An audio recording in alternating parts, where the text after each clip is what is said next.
Welcome to the Salmon Runs YouTube. Enjoy the video. Start by gathering materials for a safe hummingbird fountain build. You will need a clean 1-gallon reservoir and a small 12V pump rated for fountain use. Cut tubing should be 1/4-inch inner diameter to fit the pump outlet snugly. Use a 3/5-inch hole saw to make a neat opening for the fountain head. Have a silicone sealant tube ready to waterproof the tubing pass-through.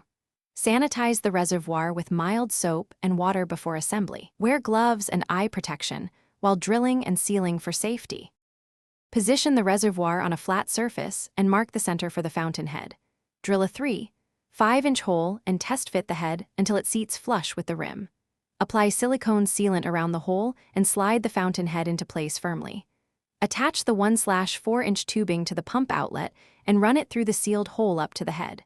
Fasten tubing with small hose clamps to prevent leaks and keep connections tight. Fill the reservoir until water is 1 inch below the rim for reliable pump priming.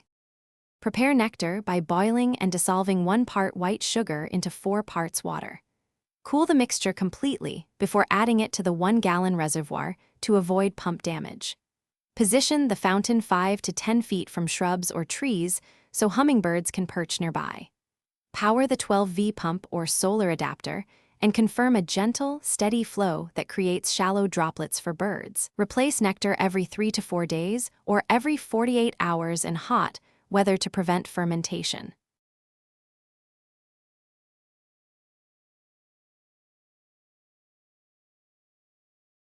Thanks for watching. Consider subscribing if we helped you.